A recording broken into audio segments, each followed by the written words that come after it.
아시아 경제 우수연, 기자 현대자동차가 275마력 이상의 신형 소나타 고성능 N 모델을 출시한다.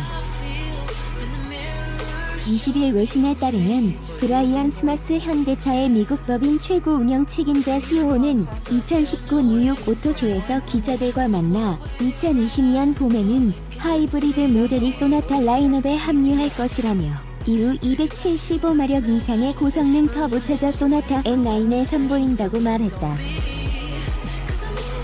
소나타 N 모델이 275마력 이상의 힘을 발휘하기 위해서는 성능이 향상된 새로운 엔진이 필요할 것으로 전망된다. 현재 벨로스터 N과 i30N 모델에 적용되는 엔진은 2.0L 싱글 터보 가솔린 엔진으로 최고 출력이 250마력이다. 17일 현지 시각 2019 뉴욕 국제 오토쇼에서 브라이언 스미스 현대자동차 미국 법인 HMA 최고 운영 책임자 CEO가 신형 소나타를 소개하고 있다.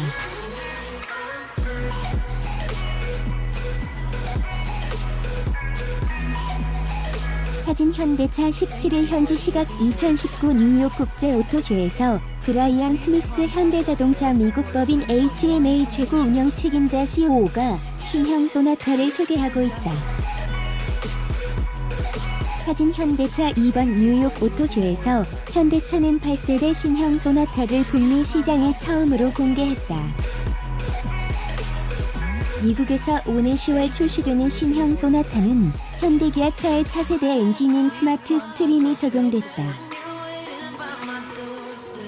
스마트 스트림 G2.5, GDI 엔진, 스마트 스트림 G1.6, TDDI 엔진 등 두 가지 파워트레인으로 운영될 예정이다. 기본형 모델에 탑재될 G1.6, TDDI 엔진은 최고 출력 180마력, 최대 토크 27, 0kg을 발휘하며 G2.5 GDI 엔진은 최고 출력 191마력, 최대 토크 25.0kg의 성능을 낸다.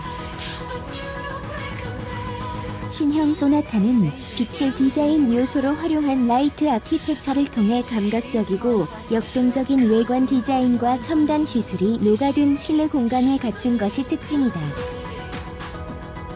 또한 현대차의 차세대 플랫폼이 적용돼 정숙성, 승차감, 핸들링, 안전성 등 차량 기본 성능도 크게 개선됐다.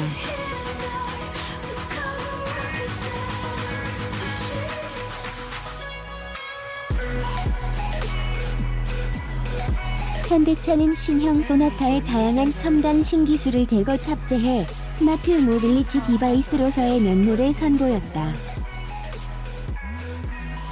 개인화 프로필, 현대 디지털 키 등 첨단 고급 사양들을 최초로 적용해 상품성을 대폭 향상시켰다. 뿐만 아니라 원격 스마트 주차 보조, 전자식 변속 버튼, 12.3인치 클러스터, 10.25인치 내비게이션, 헤드업 디스플레이 등 첨단 편의 사양을 탑재했다.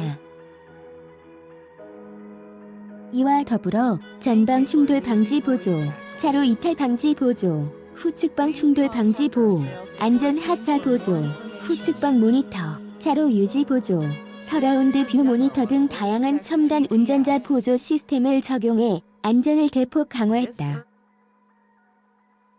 현대차의 투자 각색과 자해 행위에 대한 비유. 이것은 저의 뇌피셜입니다. 나윤석의 독차법. 지금부터 제가 쓰는 글은 순전히 저의 머릿속에서 나온 내용임을 먼저 밝혀둡니다. 그러나 완전히 허황된 소설은 아닙니다. 현재로서는 다큐 드라마 정도의 수준이라고나 할까요?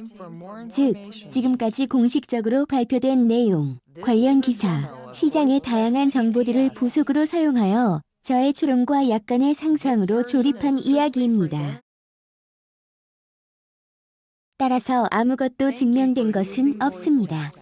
그럼에도 불구하고 제가 이 글을 칼럼의 형식으로 남기는 이유는 제 뇌피셜이 사실이 아니기를 바라기 때문입니다. 먼저 공식적 사실들을 모아보겠습니다.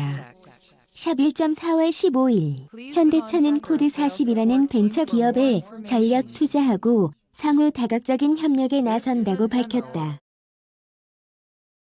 현대차는 전력 투자를 계기로 코드42와 고도화된 스마트 모빌리티 솔루션 개발을 위해 적극 협업하게 된다. 코드42는 네이버 CTO이자 네이버랩스의 대표였던 송창현 대표가 지난달에 설립한 신생 스타트업으로서 도심형 모빌리티 통합 플랫폼 UMOS 어반 모빌리티 오퍼레이션 시스템의 개발에 착수했다. 앞서 정의선 수석부 회장은 최근 서울 논현동 현대모터 스튜디오 서울에서 송창현 코드42 대표와 만나 구체적 협력 방안과 미래 모빌리티 혁신 트렌드에 대한 의견을 나눴다. 송창현 코드42 대표 사진 왼쪽과 정의선 현대차 그룹 수석부 회장 사진 오른쪽 샵 2. 한국짐 군산 공장이 새 주인을 찾았다. 3월 29일 주식회사 명신 등 MS 오토텍 중심의 부품 회사들로 구성된 컨소시엄이 법적 구속력이 있는 인수계약 양해 각서를 체결했다. 본 계약 체결일은 오는 6월 28일로 알려졌다. 이 컨소시엄은 군산 공장을 OEM 방식의 전기차 제조를 위하여 사용할 것이라고 밝혔다. MS 오토텍은 현대차 사장을 여김원 이양섭 회장이 설립하고 현재 장남인 이태규 대표가 경영하고 있는 현대차 그룹의 1차 협력사이다. 그 다음 이두 사실과 연관된 기사를 살펴보겠습니다. 샵 1.3월 4일자 피치원은 현대차 송창현 전 네이버 CTO 영입 모빌리티 법인 CEO 맡긴다라는 기사를 실었습니다. 이 기사는 현대차 그룹은 송창현 씨를 내고 그룹 계열 기술 개발 파트에 직접 영입하는 대신 현대차 그룹이 투자하는 기술회사 CEO를 맡기는 방안을 택한 것으로 알려졌다고 기록하고 있습니다. B. 한국짐 군산 공장을 인수하는 MS 컨소시엄과 관련하여 중국의 자본이 참여했다는 기사들이 여러 곳에서 발견됩니다. 4월 7일자 뉴스1 기사에 따르면 MS 컨소시엄에는 중국 전기차 업체인 퓨처 모빌리티가 참여한 것으로 알려져 있습니다.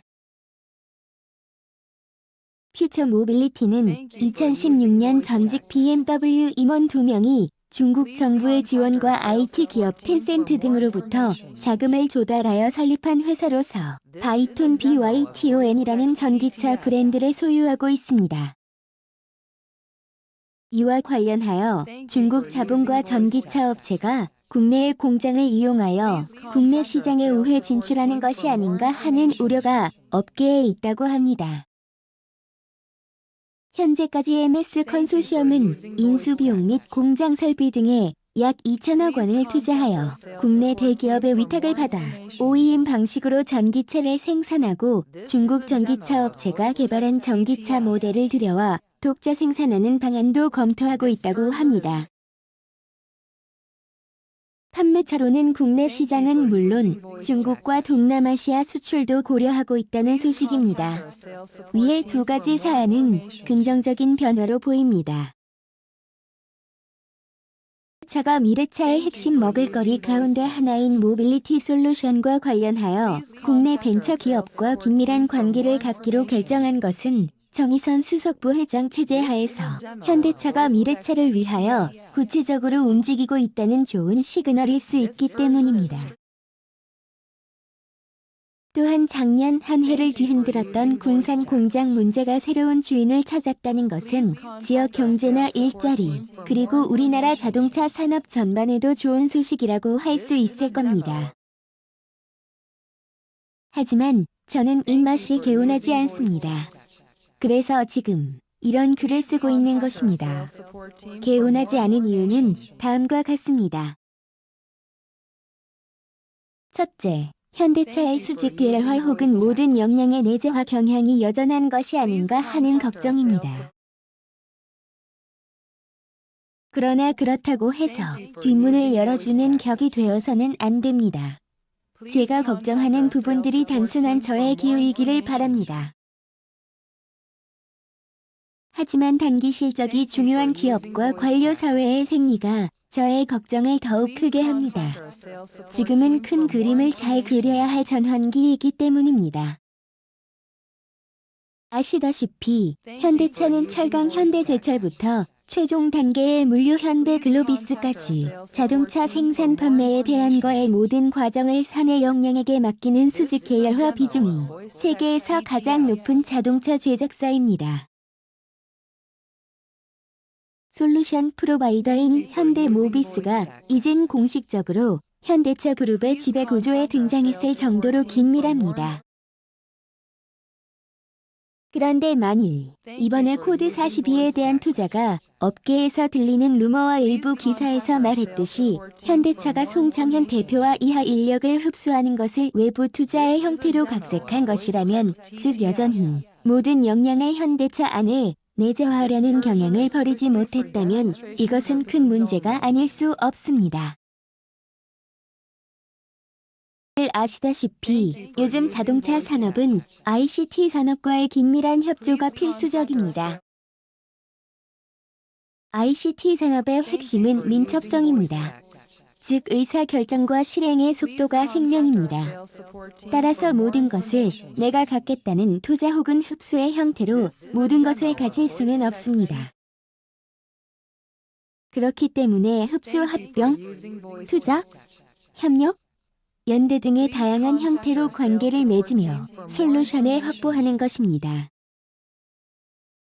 이번 송창현 대표의 건은 그가 네이버라는 국내 최대의 빅데이터를 가진 포털의 CTO였으며 그 안에서 빅데이터를 이용한 다양한 솔루션 개발을 책임졌던 네이버랩스의 대표였다는 점에서 제 우려가 시작됩니다. 즉, 만일 현대차가 송 대표와 그의 팀이 갖고 있는 기술을 코드 40이라는 벤처를 우회하여 내재화한 것이 사실이라면 기술은 가져왔지만 빅데이터는 가져오지 못한 것이기 때문입니다. 세계적으로 중국의 바이두 등 빅데이터를 가진 포털은 얼라이언스 등 협력 관계로 연대하는 것이 대부분인데 그것은 그들만이 제공할 수 있는 빅데이터의 유용성 때문입니다. 이런 면에서 현대차 그룹이 송창현 대표가 소속되어 있는 네이버와 긴밀한 연대를 갖는 방향을 택하는 것이 더 나은 방향이 아니었을까 하는 것이 제 생각입니다. 그러나 이전의 칼럼에서도 말씀드렸듯이, 그리고 서울 모터쇼 개막식의 키노트 세션에서 보여주었듯 현대차는 외부의 거대 기업이나 세력과의 대등한 연대보다는 자신이 주도하는 형태의 종속적 협력 관계를 선호하는 것을 확인할 수 있었습니다. 코드 42건도 같은 철학 아래에서 진행된 것이 아니기를 바랄 뿐입니다. 군산 공장과 관련하여 저는 이곳이 우리나라의 미래차 역량을 보여줄 수 있는 일명 한국미래자동차 주식회사의 형태로 정부 주도의 산업 합리화 지구로 지정되기를 바란다고 수십 차례의 글과 강연, 컨설팅으로 의견을 피력해왔습니다. 즉, 정부가 주도하여 현대차, 삼성, LG, SK, KT, 한전, 카카오 및 네이버 등 미래차의 핵심 역량인 전동화, 자율주행, 통신, 빅데이터 등이 국내에서 모두 조달될 수 있다는 것을 해외로 보여주자는 것, 즉 우리나라에는 미래차의 생태계가 존재한다는 것을 보여주는 전기로 군산 공장을 활용하자는 것이었습니다. 그리고 서울 모터쇼는 이를 보여주는 아주 좋은 쇼케이스가 되어 자신의 존재 가치를 찾을 수 있다는 것이었습니다. MS 컨소시엄은 오스트리아의 마그나처럼 OEM 생산 전문 기업이 되고 싶다고 했습니다. 그런데 만일 일부 기사와 루머처럼 중국의 자본과 중국의 기술 및 부품 산업이 국내 자동차 산업의 생태계에 입성할 수 있는 역교두보가 된다면 이것은 매우 심각한 일입니다. 단기적으로 몇백 개의 일자리를 확보하고 지역 경제가 다시 돌아가는 모양을 갖출 수는 있을 겁니다. 하지만 장기적으로는 우리나라의 자동차 생태계에 중국이 직접 침투하는 것을 현대차의 1차 협력사이자 현대차 전직 사장이 설립한 회사가 열어준 결과가 된다면 이것은 심각한 자해 행위가 됩니다.